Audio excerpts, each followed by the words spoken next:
Hey guys, so I'm getting close to finishing my, um, well, I say close. That's probably a bad way to put this. I'm two cards away from finishing my Hall of Fame binder, from filling all of the holes in my Hall of Fame binder.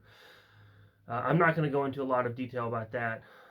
There are videos that I have. I have a whole playlist made of that.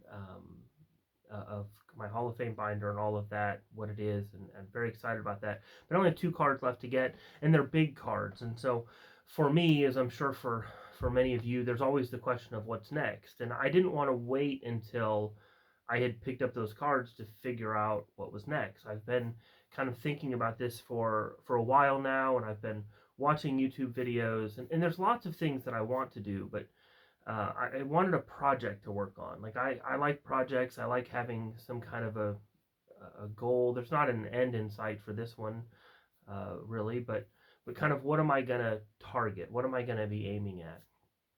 And I have been very interested in moving into some pre-war cards. Not exclusively, of course. I never will do that. I'm never gonna quit collecting cards from the golden era and from the 80s and 90s, the period where I grew up collecting. I love those cards, and we'll always be picking those up. Um, but I wanted to move into some pre-war. I've been inspired by some people that I should blame or thank, however you want to phrase it. But uh, Aaron over at Value Vintage has been just a huge inspiration. I love watching his channel. He has so many varieties of cards, and I love seeing the variety. And I'll talk about that in a minute. Mangini does the same thing. Mangini has this very broad collection, and I'm very envious of that at times. Of course, he's been doing this a lot more than I have, a lot longer than I have. But those are the kind of things that have inspired me, and I've been able to watch some other people, who have begun this journey and who are certainly further along than I am, and it's just exciting to watch. And so I've been trying to figure out, okay, so what am I going to do once I'm kind of to the place with my Hall of Fame binder where I've just got a couple more cards on that to focus on, and I don't want to talk about that right now, um, uh, but I have a whole playlist devoted to that. There are a few videos that kind of talk about what it is and update and all of that. I just need a couple more cards, and then once I've picked up those cards, of course, those cards are big cards. And so I knew that while I'm kind of waiting to pick up those big cards, I wanted to be able to pick up some that were smaller cards, but would kind of begin to scratch the itch, if you will, of getting into the pre-war stuff. And so how am I going to do this? What am I going to do? Well, there's a lot in it for me. First of all, there's the same thing that was true with my Hall of Fame binder is true with this. I have a lot to learn. And so I thought that what I would do is I would try as much as I could to take you on the journey with me. And that helps that's good for a lot of reasons. First of all, it gives me a chance to show off some stuff and to talk about the things that I'm learning and picking up and all of that. It also gives me a chance to be corrected along the way and to have people say, hey, you should go look at this and you should think about that. And so let me just talk to you about what my plans are, at least right now, and how I'm hoping to move forward. And then I am going to show you a couple of pickups. I'm going to show you a couple of cards that I was able to get for pretty inexpensively. You'll see why and who in just a moment. But I'm not even going to show you everything because I just want to kind of focus on maybe one player or two players at a time and not kind of do um, as as broad as pickups as I normally do. And so I've got a bunch of stuff that I've picked up, smaller stuff and some that's kind of medium, nothing too big, uh, but anyway, I'm just going to show you a couple things today. My pre-war plans, and actually, I'm not even going to say it's done. It's not exclusively pre-war.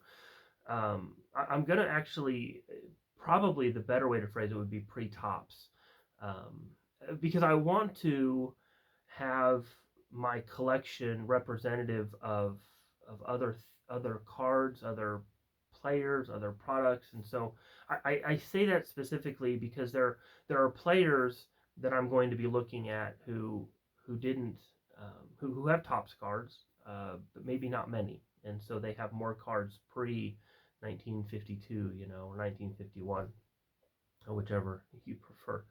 But let me explain kind of what I'm going to do.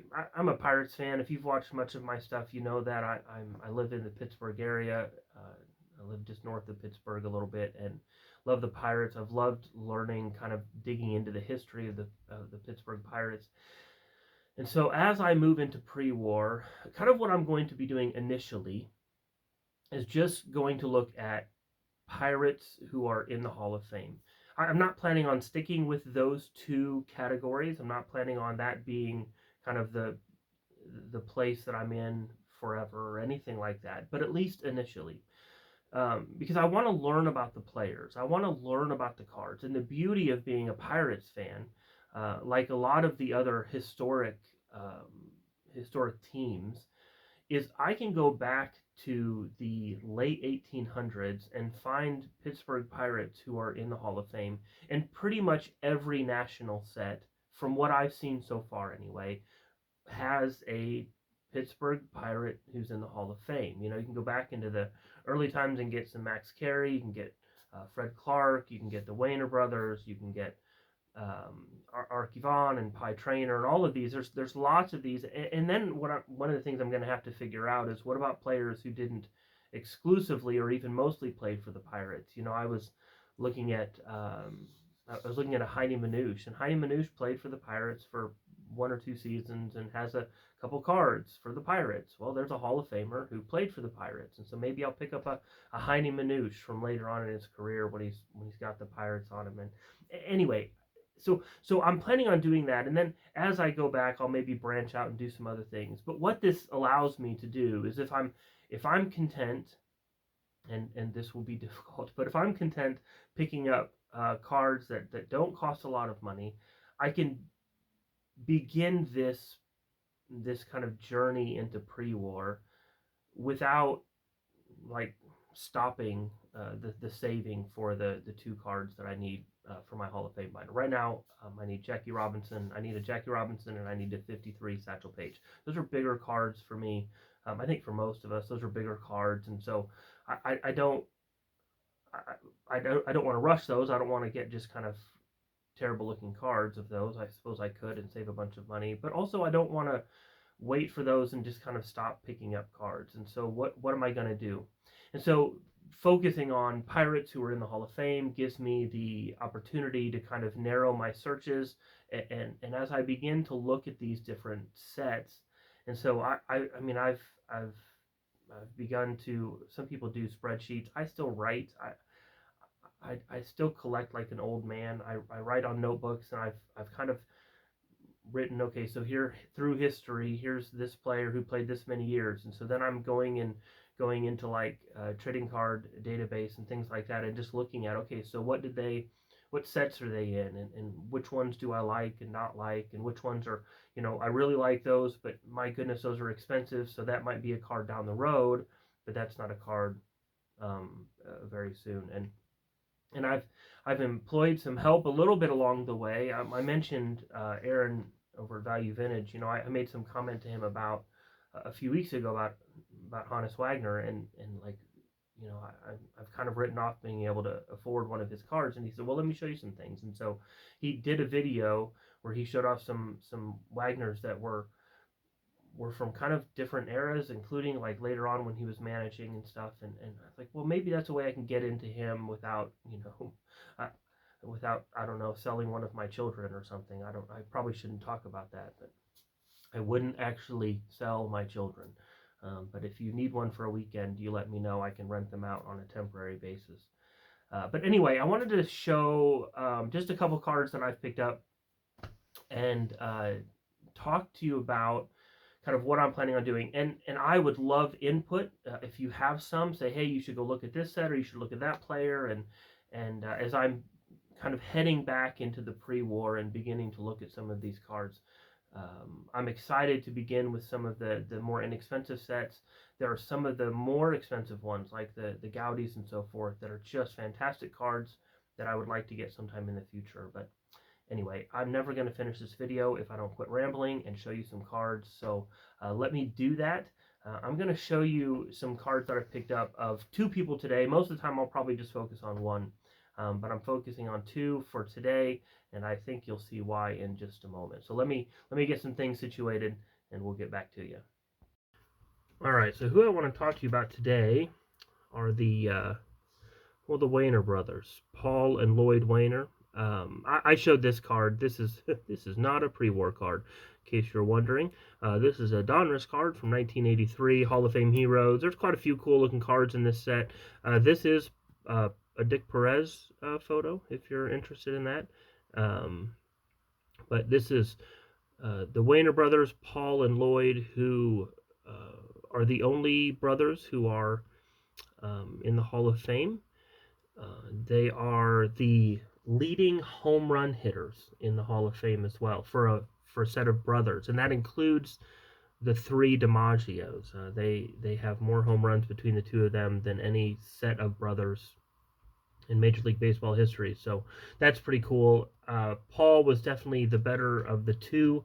But anyway, let me show you this other card. This is another modern card, and I promise I have some pre-war, but this is actually very cool. This was a set I did not know about, or maybe I did and had just forgotten, but this is a set that's entirely dedicated to Babe Ruth, and this is, well, that's Babe Ruth and Lou Gehrig and the Wayner brothers, and there's funny stories behind this. They met in the 1927 World Series, and the two MVPs met. One was Babe Ruth, and the other one was Paul Wayner. I believe this was Lloyd's rookie year, 1927. I'll have to double check that. I'll give some more information on them individually in the future, but I thought it was kind of cool this first time, at least, to focus on them as brothers, Paul and Lloyd Wayner. When the story is told that when they got to the game and Babe Ruth saw them and found out who they were, they had not met up until that point. He kind of laughed a little bit and said that he said, if I were that small, I'd be afraid to play baseball against men. He thought they were kids, and like, no, that's the MVP and his brother. So anyway, that's just a cool card. But let me show you some pre-war cards. These are Gaudy wide pens. You can see I said I was going to try to save some money on these, so somebody decided to write on them.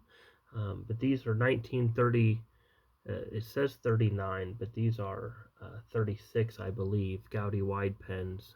They have some pinholes in them. This is Paul Wayner.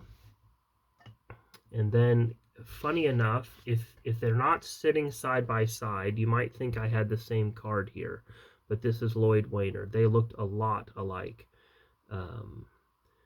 But again, some writing on the front, so this is obviously the same owner. These are blank backed, if you don't know. But Paul and Lloyd Wayner, their nicknames were Big Poison and Little Poison, which sounds, I suppose, a little bit intimidating, but they were called Big Poison and Little Poison because of a kind of another funny story that's connected to them. They were playing in New York, and there was apparently a loud Italian. This is how I've heard the story told. A loud Italian who was yelling at them from the stands, and because they're small guys, they're like 5'8" or something like that, and the person was yelling Big Poison and Little Poison, and so he had a strong New York accent and was calling them Big Person and Little Person, but it came out sounding like Big Poison and Little Poison. And so a news reporter heard this and started calling them Big Poison and Little Poison. Interestingly enough, they never went by those nicknames with other players. This was completely news writers and things like that called them Big Poison and Little Poison.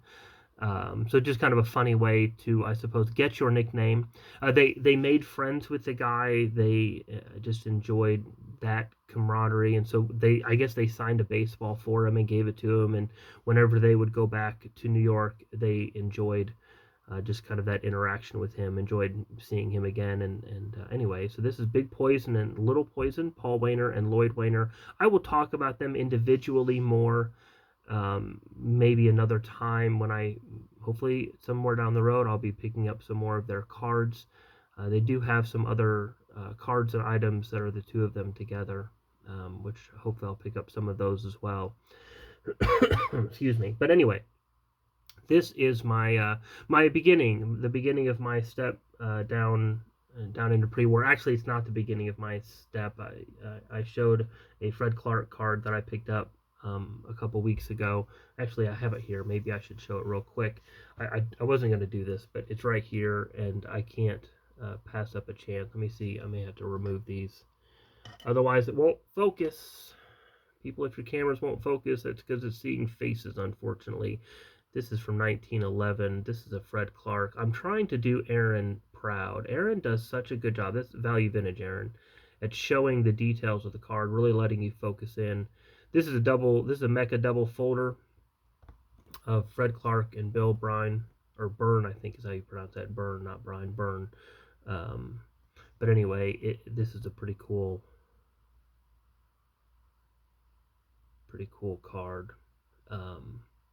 That I picked up at a card show lately, but I obviously wanted it for the Fred Clark. I was chatting with the guy. You see, it's missing a couple of corners. That's why I was able to get it for so inexpensively. But such a cool card. Anyway, so this is my, again, as I say, the journey down the pre-war road. I'm looking forward to kind of getting into this a little bit more. And as I said, if you have comments, if you have questions, if you have advice for me as I head down and try to find some of this stuff, man, I'd love it. I appreciate it. In the meantime, be looking out for some more. I'll probably make this a new set of series in my videos just so that as I show them, I can kind of keep a running catalog of what I've done, and people who care can do so as well. So anyway, thank you. That's it for today. I'm going to put this stuff together and get it out there, and just appreciate anybody watching and commenting and all that. And we'll see you again on the next one.